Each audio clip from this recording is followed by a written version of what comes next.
मिसाळवाडी परिसरात ढगफुटी सदृश्य मुसळधार पाऊस झाल्याने भीषण पूरस्थिती निर्माण झाली। गावाजवळील ओढा आणि नदीला मोठा पूर आल्याने पुलावरून प्रचंड वेगाने पाणी वाहू लागले। परिणामी गावाचा संपर्क तुटलाय आणि अनेक शेतकरी, महिला तसंच शाळेतून परतणारे विद्यार्थी दुसऱ्या बाजूला अडकून पडले। परिस्थितीचं गांभीर्य लक्षात घेऊन उपसरपंच हनुमान मिसाळ आणि ग्रामस्थांनी तात्काळ घटनास्थळी धाव घेतली। दोरखंडाच्या सहाय्याने आणि एकमेकांचा हात धरून पुराच्या पाण्यात अडकलेल्या नागरिकांना सुरक्षित स्थळी आणण्याचे शर्थीचे प्रयत्न करण्यात आले। ग्रामस्थांच्या तत्परतेमुळे अनेकांना सुखरूप बाहेर काढण्यात यश आले। गावातील पुलाची उंची कमी असल्याने दरवर्षी पावसाळ्यात अशी गंभीर परिस्थिती निर्माण होत असल्याचं ग्रामस्थांनी सांगितलंय। भविष्यात अशा जीवघेण्या घटना टाळण्यासाठी प्रशासनाने तातडीने पुलाची उंची वाढवण्याचं काम हाती घ्यावं अशी आग्रही मागणी उपसरपंच हनुमान मिसाळ आणि समस्त मिसाळवाडी ग्रामस्थांनी केली। धाराशिव जिल्ह्यात सोयाबीन पिकावर गोगलगाईच्या प्रादुर्भावात मोठी वाढ झाली। कळंब तालुक्यात अनेक ठिकाणी सोयाबीन पिकाचं मोठं नुकसान झालंय। या पार्श्वभूमीवर ठाकरे गटाचे आमदार कैलास पाटील यांनी नुकसानग्रस्त शेताची पाहणी करून कृषी मंत्री दत्तात्रय भरणे यांच्याशी थेट दूरध्वनीवरून संपर्क साधत परिस्थितीची सविस्तर माहिती दिली। तसंच तातडीने पंचनामे करून शेतकऱ्यांना दिलासा देण्याची मागणी केली। कळंब तालुक्यातील भोगजी, बहुला आदी भागात झालेल्या समाधानकारक पावसानंतर गोगलगाईच्या प्रादुर्भावामुळे नव्याने उगवलेल्या सोयाबीन पिकाचं मोठं नुकसान होतंय। कृषी मंत्र्यांनी संबंधित यंत्रणेला त्वरित पंचनामे करण्याचे आदेश देत प्रक्रिया तातडीने पूर्ण करण्याचे आश्वासन दिले। रोल दादा, काय नेमकी चर्चा झाली आणि काय पाहणी निदर्शनास आले? आपले किती तीव्रता आहे? धाराशिव जिल्ह्यात बहुतांश ठिकाणी पाऊस नसल्यामुळे पेरणी झालेली नाही, पण जूनच्या पहिल्या आठवड्यात काही ठिकाणी पाऊस झाला होता। त्या ठिकाणी तुरळक ठिकाणी पेरणी झाली। त्या तुरळक ठिकाणी पेरणी झालेल्या ठिकाणी सुद्धा गोगलगाईचा प्रादुर्भाव खूप मोठ्या प्रमाणात आढळून आलेला आहे। आपण या भोगजी गावात आहेत, भोगजी, अडसुळवाडी, बहुला या परिसरातील या गावामध्ये गोगलगाईचा प्रादुर्भाव खूप मोठ्या प्रमाणावर आहे। धाराशिव जिल्ह्यात अशा बऱ्याच ठिकाणी जिथं सुरुवातीच्या काळात पेरणी झाली अशा बऱ्याच ठिकाणी गोगलगाईचा प्रादुर्भाव आहे। आणि इथल्या शेतकऱ्यांना आपण या ठिकाणी जे थांबलो आहे त्या ठिकाणी त्या शेतकऱ्याला गोगलगाईने त्याचं पूर्ण पीक खाऊन टाकल्यामुळं दुबार पेरणी करायची वेळ आलेली आहे। आपण बघू शकतो की या ठिकाणी दुबार पेरणी शेतकऱ्यांनी केलेली आहे। त्यामुळं एका बाजूला आसमानी संकट, अल निनोच्या आसमानी संकटामुळं बऱ्याच ठिकाणी पेरणी झालेली नाही आणि दुसऱ्या बाजूला ज्या ठिकाणी पाऊस पडला आहे त्या ठिकाणी गोगलगाईनं सोयाबीन खाऊन टाकलेलं आहे। त्यामुळे अशा दुहेरी संकटात शेतकरी सापडलेला आहे। मी आपल्या राज्याचे कृषी मंत्री भरणे मामांशी संपर्क केला, त्यांना याबाबत कल्पना दिली आणि त्यांनीही पंचनाम्याचे आदेश दिलेले आहेत। आणि निश्चितच शासनाला माझी एवढी विनंती आहे की शेतकरी हा दुहेरी संकटात अडकलेला असताना त्याला भरीव अशी मदत करणं गरजेचं आहे आणि परत गोगलगाईचा प्रादुर्भाव होऊ नये यासाठी सुद्धा उपाययोजना शासनाने कराव्यात। खेड तालुक्यात दिवसभर झालेल्या जोरदार पावसामुळे अनेक ठिकाणी फटका बसलाय। राजगुरुनगर येथील सिद्धिविनायक व्यापारी संकुलाची संरक्षण भिंत मुसळधार पावसामुळे अचानक कोसळल्याची घटना घडली। विशेष म्हणजे भिंत कोसळतानाचा थरारक क्षण परिसरातील सीसीटीव्ही कॅमेऱ्यात कैद झालाय। भिंत कोसळल्यामुळे व्यापारी संकुलातील काही दुकानांमध्ये पावसाचं पाणी शिरलंय। व्यापाऱ्यांचं मोठं नुकसान झालंय। सुदैवाने ही घटना घडली त्यावेळी परिसरात कोणीही नसल्याने कोणतीही जीवितहानी झालेली नाही। रायगड जिल्ह्यातील खोपोली येथील प्रसिद्ध जेनिद धबधब्यात पाण्याचा प्रवाह वाढल्याने अडकलेल्या नागरिकांची विहारी ठाकूरवाडी येथील ग्रामस्थांनी धाडसाने सुटका केली। मुसळधार पावसामुळे धबधब्यावरील पाण्याचा वेग अचानक वाढल्याने काही नागरिक वाहत्या पाण्याच्या प्रवाहात अडकले होते। याची माहिती मिळताच स्थानिक ग्रामस्थांनी घटनास्थळी धाव घेत दोरीच्या सहाय्याने जीवाची पर्वा न करता सर्वांना सुखरूप बाहेर काढलं। ग्रामस्थांच्या प्रसंगावधानामुळे मोठी दुर्घटना टळली। त्यांच्या धाडसाचं सर्वत्र कौतुक होते। तब्बल 318 वर्षांनंतर जालना शहरात श्री संत मुक्ताबाई पालखीचा ऐतिहासिक रिंगण सोहळा भक्तिमय वातावरणात पार पडला।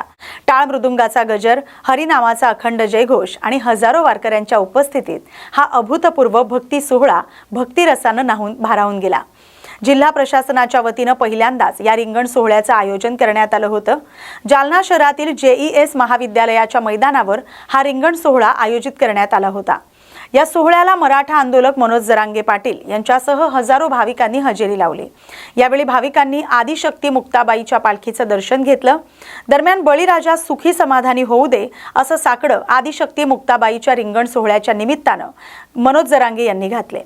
जालना जिल्ह्यामध्ये 318 वर्षांनंतर रिंगण सोहळा होतोय। तुम्ही उपस्थित होतात, भक्तिमय वातावरण होतं, काय सांगाल?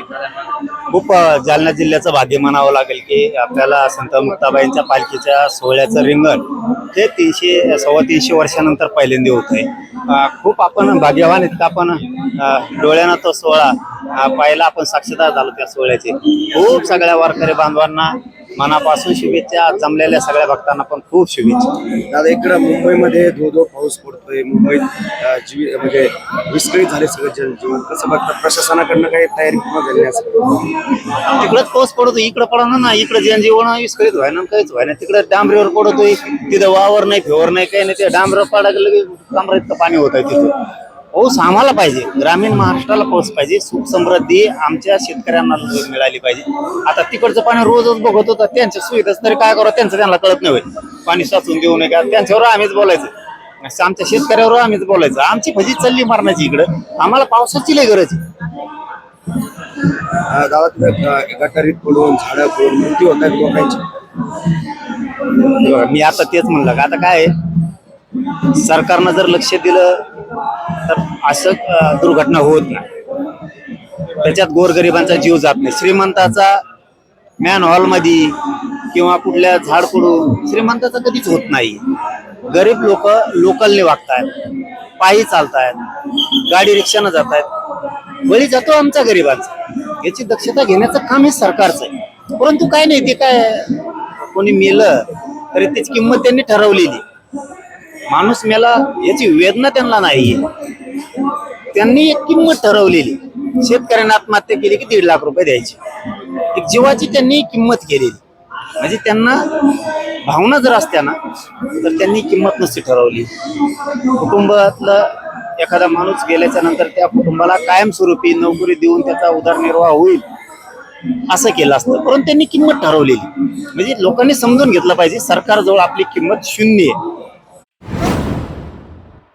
गाय पायी चालली विठ्ठलाच्या दर्शनाला, हे आगळं वेगळं दृश्य सध्या जळगाव जिल्ह्यातील पाचोरा तालुक्यातील सातगाव डोंगरी इथं पाहायला मिळतंय. गावातून प्रथमच आयोजित करण्यात आलेल्या निर्लोप पाळी दिंडीत देशी गोमाता आणि वासराचा समावेश करण्यात आलाय. या अनोख्या उपक्रमानं पंचक्रोशीत विशेष आकर्षण निर्माण केलंय. गोपूजन करून दिंडीचा शुभारंभ करण्यात आला. टाळ मृदुंगाच्या गजरात आणि विठ्ठल नामाच्या जयघोषात दिंडी पंढरपूरच्या दिशेनं रवाना झाली. विशेष म्हणजे या दिंडीसाठी कोणतीही वर्गणी घेतली जात नसून प्रत्येक वारकरी स्वतःचा खर्च करणार आहे. सुमारे 500 किलोमीटरचा 20 दिवसांचा पायी प्रवास करून आषाढी एकादशीपूर्वी ही दिंडी पंढरपुरात पोहोचणार आहे. जळगाव जिल्ह्यातील पारोळा तालुक्यात राष्ट्रीय महामार्ग क्रमांक 6 वरील सबगव्हाण टोल नाक्याजवळ गॅस टँकरचा भीषण अपघात होऊन टँकरला आग लागले. या दुर्घटनेत टँकरमधील चालक आणि वाहकाचा जागीच मृत्यू झाल्याची घटना घडली. या अपघातानंतर टँकरनं पेट घेतल्यानं परिसरात भीतीचं वातावरण निर्माण झालं. घटनेची माहिती मिळताच पोलीस, महसूल, नगरपालिका, अग्निशमन दल आणि रुग्णवाहिका पथक तातडीनं घटनास्थळी दाखल झाले. सुमारे 2 तासाच्या अथक प्रयत्नानंतर आग आटोक्यात आणण्यात यश आलं. खबरदारीचा उपाय म्हणून आजूबाजूच्या गावांना सतर्कतेचा इशारा देण्यात आला होता. या घटनेमुळे महामार्गावरील वाहतूक 2 ते 3 तास ठप्प झाली होती. टोल नाक्यावरील चित्रफितीच्या आधारे अपघाताचं कारण शोधण्याचं काम सुरू आहे. रात्री उशिरापर्यंत या प्रकरणी गुन्हा दाखल करण्यात आलेला नव्हता. कासारवडवली येथील मेट्रो कारशेडसाठी संपादित करण्यात आलेल्या जमिनींच्या नोंदीमध्ये झालेल्या कथित फेरफार प्रकरणात भूमिपुत्र आणि प्रकल्पग्रस्तांच्या लढ्याला अखेर यश मिळाले. 2024 मध्ये एका दिवसात जमिनीच्या नोंदीमध्ये बदल करण्यात आल्याचा आरोप ग्रामस्थांनी केला होता. तसंच भूमिपुत्रांना देण्यासाठी घेतलेली कोट्यवधी रुपयांची रक्कम प्रत्यक्ष लाभार्थ्यांपर्यंत पोहोचलीच नसल्याचा आरोपही करण्यात आला. या प्रकरणी स्थानिक ग्रामस्थ, नगरसेविका अनिता राम ठाकूर, आमदार संजय केळकर आणि आमदार निरंजन डावखरे यांनी सातत्यानं पाठपुरावा केला. मंत्रालय स्तरावरही या प्रश्नाचा पाठपुरावा करण्यात आला.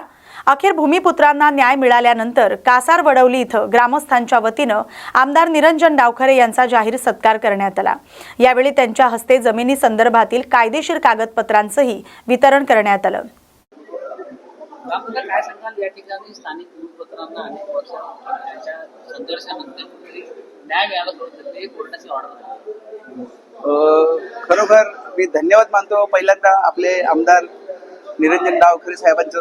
कारण डावखरे साहेबांजवळ तर हा विषय गेला, जो सोनावाला कासारवडवलीचा विषय होता. सोनावाला जो विकासक आहे त्या विकासकाने या पूर्ण गावकऱ्यांची शेती जी त्यांच्या एका दिवसामध्ये त्यांनी ते पूर्ण त्यांचे ते उतारावरची नाव होती ती कमी करून त्या विकासक जो सोनावाला होता त्याचं नाव चढलेलं.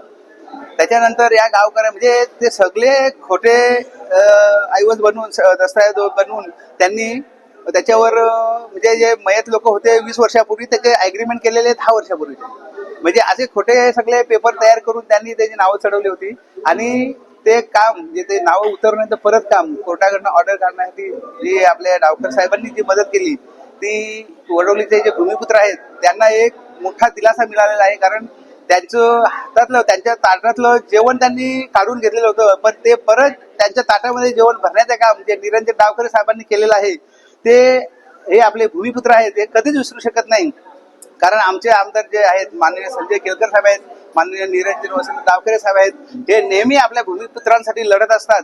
कारण भूमिपुत्रांवर वेळेवर इथे जो अन्याय होत असतो त्यासाठी त्या अन्यायासाठी लढणारे फक्त आमचे 2च आमदार आहेत, एक संजय केळकर साहेब आहेत, एक निरंजन डावखरे साहेब आहेत. यांचा नेहमीच आम्हाला साथ भूमिपुत्रांना असते. त्याबद्दल मी डावखरे साहेबांचे मनापासून धन्यवाद मानतो.